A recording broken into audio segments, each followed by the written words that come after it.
so happy we alive.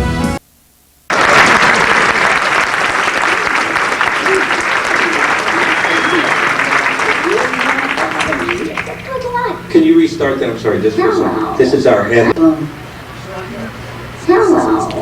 I'm at an age where I figure I don't bother you, you don't bother me. It's a good life. So every now and then I have a glass of wine, and every now and then I smoke some marijuana. It relaxes me, and I can get arrested for that. I've read where in New York City they arrest 50,000 people a year for smoking pot. Some go to jail. I mean, that is crazy. Muggings, yes. Murder, yes. But police. More than a third of adults in this country say they smoke pot. The mayor has smoked it. He said he enjoyed it. It's normal. Now, kids shouldn't smoke anything, and if you don't smoke pot, fine. But let's not arrest people for doing something normal. Next thing, they'll make chopped liver illegal. If you think it's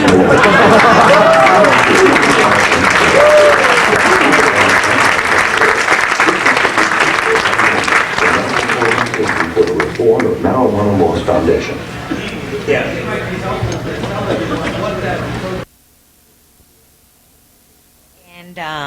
And instead.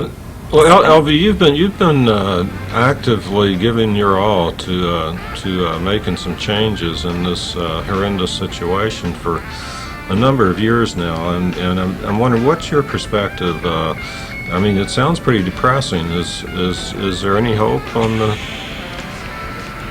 The only hope we really do have right now is that America will wake up, as I said, and own up to our problems and take responsibility for the seriously ill of America who are being denied your votes. You are voting for us. You want us to have this medicine. But the president just doesn't believe in the voting system. It's whatever he says. And this has been going through every president. Daddy Bush closed the program that supplies me and 7 others when there were about maybe 18 of us at the time. And there were applications for hundreds of us who needed it. And he said no, most of it came from the gay community, and he said he was not going to have people spreading AIDS by getting too relaxed and smoking marijuana. This is what the health department actually said at the time that it was closed down. So it's very prejudiced. Well, let me ask you this, LV. I know that you're not a healthcare worker as such, a nurse or a physician, but you've had contact with quite a few seriously ill people over a number of years now, and people who have on their own or with the discreet assistance of a physician or a knowledgeable person have used marijuana in a medicinal way, and I'm just wondering if you could tell their story a little bit. I mean, do you actually know a number of people, hundreds of people? Here's what's happening. As I said, I have traveled the entire country except for Hawaii, and I am going there next winter.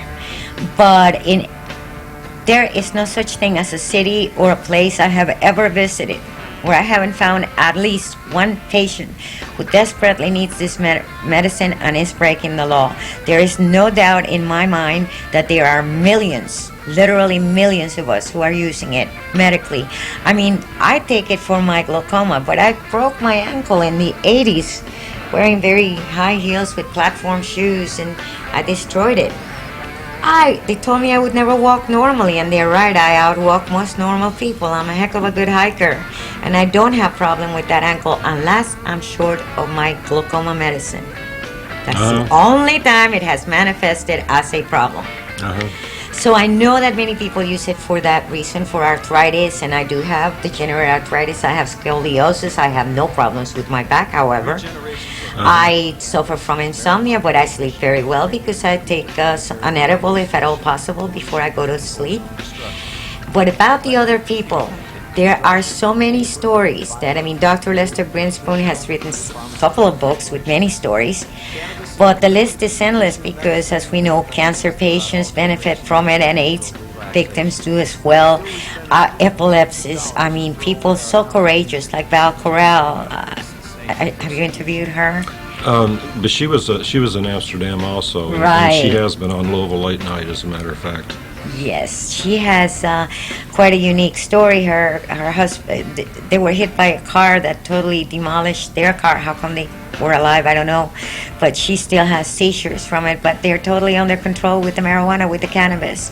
And she's such a brave lady. She actually went to the Justice Department with me when Clinton's administration was leading, and we didn't meet with Janet Reno, but we met with several of her top officials because we had over 100,000 signatures with us to ask for amnesty and for amnesty for doctors and patients who were using it illegally, so that we could bring in all the evidence that they refused to acknowledge. But of course we know that's not necessary because the Schaefer report and all of this other documentation has gone on. No single medicine has been as well researched as marijuana. It is the oldest medicine in the planet. Cannabis goes back to biblical times as cannabis, and some others. It's definitely, I know of nothing that works for so many things.